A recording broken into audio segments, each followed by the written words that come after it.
Mysuru Kodagu Lok Sabha ಅಖಾಡಕ್ಕೆ CM Siddaramaiah entry ಕೊಟ್ಟಿದ್ದಾರೆ. ಶತಾಯ ಗತಾಯ ಮೈಸೂರು ಕೊಡಗು ಕ್ಷೇತ್ರ ಗೆಲ್ಲೋಕೆ CM ರಣತಂತ್ರವನ್ನು ಹೆಣಿತಾ ಇದ್ದಾರೆ. ಪ್ರತಿಷ್ಠೆಯ ಪ್ರಶ್ನೆ ಈಗ ಮುಖ್ಯಮಂತ್ರಿಗಳಿಗೆ, ಯಾಕಂದರೆ ತವರು ಕ್ಷೇತ್ರ. ಕಾಂಗ್ರೆಸ್ ಅಭ್ಯರ್ಥಿಯಾಗಿ ಕೆಪಿಸಿಸಿ ವಕ್ತಾರ ಎಂ ಲಕ್ಷ್ಮಣ್ ಇದ್ದಾರೆ. ಶತಾಯ ಗತಾಯ ಗೆಲ್ಲಬೇಕು ಅನ್ನುವಂಥ ಪ್ಲಾನ್. ಇಂದು ಮಧ್ಯಾಹ್ನ 12:15ಕ್ಕೆ ಮೈಸೂರಿನ ಖಾಸಗಿ ಹೋಟೆಲ್ನಲ್ಲಿ ಸಭೆ ನಡೆಸ್ತಾರೆ. ಮೈಸೂರು ಕೊಡಗು ಕೈ ಶಾಸಕರು ಮುಖಂಡರ ಜೊತೆಗೆ ಮೀಟಿಂಗ್ ಇದೆ. ಮೈಸೂರು ಲೋಕಸಭಾ ಚುನಾವಣೆ ಕುರಿತು ಸರಣಿ ಸಭೆಯನ್ನು ಕೈಗೊಳ್ಳುತ್ತಾರೆ. ಕ್ಷೇತ್ರದಲ್ಲಿ ಹೆಚ್ಚು ಮತ ಬರುವಂತೆ ಬಿಗ್ ಟಾಸ್ ಕೊಟ್ಟಿದ್ದಾರೆ ಸಿದ್ದರಾಮಯ್ಯ. ಅಲ್ಲಿ ಒಕ್ಕಲಿಗ ಅಸ್ತ್ರ, ಒಬಿಸಿ ಅಸ್ತ್ರ ಪ್ರಯೋಗವನ್ನು ಸಿದ್ದರಾಮಯ್ಯನವರು ಮಾಡ್ತಿದ್ದಾರೆ. 12:15ಕ್ಕೆ ಮಹತ್ವದ ಸುದ್ದಿಗೋಷ್ಠಿ ಇದೆ. ಖಾಸಗಿ ಹೋಟೆಲ್ನಲ್ಲಿ ಶಾಸಕರು, ಪಕ್ಷದ ಮುಖಂಡರು, ಮೈಸೂರು ಕೊಡಗು ಭಾಗದ ಕಾಂಗ್ರೆಸ್ ನಾಯಕರು ಕೂಡ ಇವತ್ತಿನ ಸಭೆಯಲ್ಲಿ ಭಾಗಿಯಾಗ್ತಾರೆ. ಟಾಸ್ಕನ್ನು ಕೊಡಲಿದ್ದಾರೆ ಸಿದ್ದರಾಮಯ್ಯನವರು. ನಿಮ್ಮ ಕ್ಷೇತ್ರದಲ್ಲಿ ಇಷ್ಟು ಲೀಡ್ ಬೇಕು, ಈ ಸಮುದಾಯದ ಇಷ್ಟು ಓಟು ಬೇಕು, ಒಕ್ಕಲಿಗರದ್ದು ಹೈಯೆಸ್ಟ್ ಬೇಕು, ಮುಸ್ಲಿಮರದ್ದು ಇಲ್ಲೇ ಆಗಬೇಕು. ಈ ರೀತಿ ಜಾತಿ ಲೆಕ್ಕಾಚಾರವು ಸಹಜವಾಗಿ ಇದ್ದೇ ಇರುತ್ತೆ. ಈಗ ನೋಡಿ, ಅಲ್ಲಿ ಎದುರಾಳಿರುವಂಥದ್ದು ಸಾಮಾನ್ಯ ಅಲ್ಲ. ಯದುವೀರ್ ಒಡೆಯರಿದ್ದಾರೆ ಬಿ ಜೆ ಪಿಯಿಂದ. ಹಾಗಾಗಿನೇ ಖಂಡಿತ ಟಫ್ ಫೈಟ್ ಅಂತೂ ಇದ್ದೇ ಇರುತ್ತೆ, ಹೈ ವೋಲ್ಟೇಜ್ ಆಗಿ. ಮುಖ್ಯಮಂತ್ರಿಗಳಿಗೆ ಇದು ಪ್ರತಿಷ್ಠೆ ಕಣ. ಇದು ಈಗ ಎಂ ಲಕ್ಷ್ಮಣ್ ಸ್ಟ್ರಾಂಗ್ ಕ್ಯಾಂಡಿಡೇಟ್ ಅಲ್ವಾ, ಅದು ಇಲ್ಲಿ ಲೆಕ್ಕಕ್ಕೆ ಬರೋದಿಲ್ಲ. ಸಿದ್ದರಾಮಯ್ಯನವರೇ ಅಭ್ಯರ್ಥಿ ಅನ್ನುವಂಥದ್ದು ಇಲ್ಲಿ ಬಿಂಬಿತ ಆಗುತ್ತೆ. ಹಾಗಾಗಿನೇ ಈಗ ಇವತ್ತಿನ ಸಭೆ ಬಹಳ ಮಹತ್ವವನ್ನು ಪಡೆದುಕೊಂಡಿದೆ. ಯಾಕೆಂತ ಹೇಳಿದ್ರೆ ಮೈಸೂರು ಕೊಡಗು ಭಾಗದಲ್ಲಿ ಈ ಬಾರಿ ಕಾಂಗ್ರೆಸ್ ಹೆಚ್ಚಿನ ಸ್ಥಾನವನ್ನು ಗಳಿಸಿಕೊಂಡಿದೆ. ಕಳೆದ ವಿಧಾನಸಭೆ ಚುನಾವಣೆಗೆ ಹೋಲಿಸಿದರೆ ವೋಟಿಂಗ್ ಶೇರ್ ಏನಿದೆ ಅದು ಕೂಡ ಜಾಸ್ತಿ ಆಗಿದೆ. ಬಟ್ ಎದುರಾಳಿಯಾಗಿ ಯದುವೀರ್ ಒಡೆಯವರು ಇರೋದ್ರಿಂದಾಗಿ ಖಂಡಿತವಾಗಲೂ ಅವ್ರನ್ನ ಸೋಲಿಸಬೇಕು ಅಂತ ಹೇಳಿದ್ರೆ ಅಷ್ಟು ಸುಲಭ ಇಲ್ಲ. ಈಗ ಎಲ್ಲ ಸಮುದಾಯಗಳನ್ನು ಓಲೈಕೆ ಮಾಡುವಂತಹ ಕೆಲಸ ಕಾಂಗ್ರೆಸ್ನಿಂದ ಆಗಬೇಕಾಗಿದೆ. ಈಗ ಎಂ ಲಕ್ಷ್ಮಣ್ಣವರು ಸಿಂಗಲ್ಲಾಗಿ ಹೋರಾಟ ಮಾಡಿ ಅಲ್ಲಿ ಅಖಾಡಕ್ಕೆ ಇಳಿದು ಫೈಟ್ ಮಾಡೋದು ಕಷ್ಟ.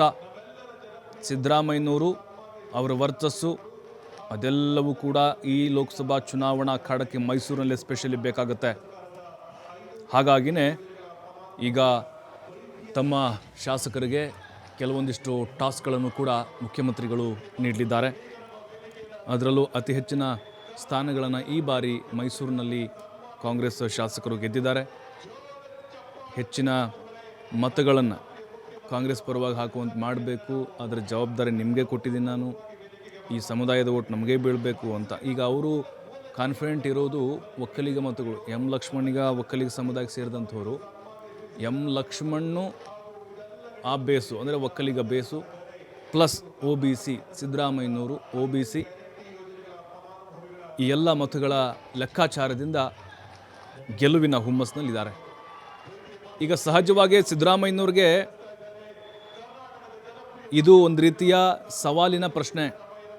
ತಮ್ಮ ತವರು ಸಿ ಎಂ ಅವರ ತವರು ಕ್ಷೇತ್ರ, ಅಲ್ಲಿ ಎಷ್ಟು ಲೀಡ್ ಬಂತು ಅಥವಾ ಏನಾಯಿತು, ಪರಾಭವ ಆಯಿತಾ, ಮುಖ್ಯಮಂತ್ರಿಗಳ ತವರು ಕ್ಷೇತ್ರದಲ್ಲಿ ಅವ್ರಿಗೆ ಗೆಲ್ಲಿಸ್ಕೊಂಡು ಬರೋಕ್ಕಾಗಲಿಲ್ಲ, ಈ ರೀತಿಯಾದಂಥ ಚರ್ಚೆಗಳು ರಿಸಲ್ಟ್ ಆದಮೇಲೆ ಶುರುವಾಗುವುದು ಸಹಜ. ಯಾರೇ ಅಭ್ಯರ್ಥಿ ಆದರೂ ಕೂಡ ಸಿದ್ದರಾಮಯ್ಯನವ್ರಿಗೆ ತಮ್ಮ ತವರು ನೆಲದಲ್ಲಿ ಗೆಲ್ಲೋದು ಬಹಳ ಇಂಪಾರ್ಟೆಂಟ್ ಆಗುತ್ತೆ. ಬಿ ಜೆ ಪಿ ನಾಯಕರು ಕೂಡ ಅಷ್ಟೇ. ಯದುವೀರ್ ಅವರು ಈಗಾಗಲೇ ಎಲ್ಲ ಕಡೆಗಳಲ್ಲಿ ಓಡಾಟ ನಡೆಸ್ತಾ ಇದ್ದಾರೆ. ಅದೆಲ್ಲವನ್ನು ಮೀರಿ ಕಾಂಗ್ರೆಸ್ ಈಗ ಸಾಕಷ್ಟು ರೀತಿಯಂತಹ ತಂತ್ರಗಾರಿಕೆಗಳನ್ನು ಹೆಣಿತಾ ಇದೆ. ಸಿದ್ದರಾಮಯ್ಯನವರು ಈಗ ಮೈಸೂರು ಮತ್ತು ಕೊಡಗು ಭಾಗದ ಕಾಂಗ್ರೆಸ್ ನಾಯಕರ ಒಂದು ಸಭೆಯನ್ನು ಕರೆದಿದ್ದಾರೆ. ಅಂದರೆ ಕ್ಷೇತ್ರವಾರು ಜವಾಬ್ದಾರಿಯನ್ನು ಕೊಡ್ಬೋದಿಲ್ಲಿ. ಆಮೇಲೆ ಲಕ್ಷ್ಮಣ್ಣವ್ರಿಗೆ ಎಲ್ಲ ಸಮುದಾಯದ ವಿಶ್ವಾಸವನ್ನು ಗಳಿಸಬೇಕು ಅಂತ ಕಿವಿ ಮಾತನ್ನು ಹೇಳಲಿದ್ದಾರೆ. 4 ಬಾರಿ ಲಕ್ಷ್ಮಣ್ ಸೋತಿದ್ದು ಈ ಹಿಂದೆ, 1 ಬಾರಿನೂ ಅವ್ರಿಗೆ ಇರಲಿಲ್ಲ. ಹಾಗಾಗಿ ಅವ್ರ ಮೇಲೂ ಕೂಡ ಈಗ ಸಿಂಪತಿ ಇದೆ. ಜೊತೆಗೆ ಸಮುದಾಯದ ಆಶೀರ್ವಾದ ಕೂಡ ಸಿಗಬಹುದು. ಸಿದ್ದರಾಮಯ್ಯನವರು ಅವರ ಕಾರ್ಯವೈಖರಿ, ಗ್ಯಾರಂಟಿಗಳು, ಅವರ ವೈಯಕ್ತಿಕವಾದಂಥ ವರ್ಚಸ್ಸು, ಒ ಬಿ ಸಿ ಸಮುದಾಯದ ಬೆಂಬಲ, ಇದೆಲ್ಲವೂ ಕೂಡ ಕಾಂಗ್ರೆಸ್ಗೆ ಒಂದು ರೀತಿ ಬೂಸ್ಟ್ ಕೊಟ್ಟಂತಾಗ್ತಾ ಇದೆ. ಅದೇ ವಿಶ್ವಾಸದಲ್ಲಿ ಕಾಂಗ್ರೆಸ್ ನಾಯಕರಿದ್ದಾರೆ.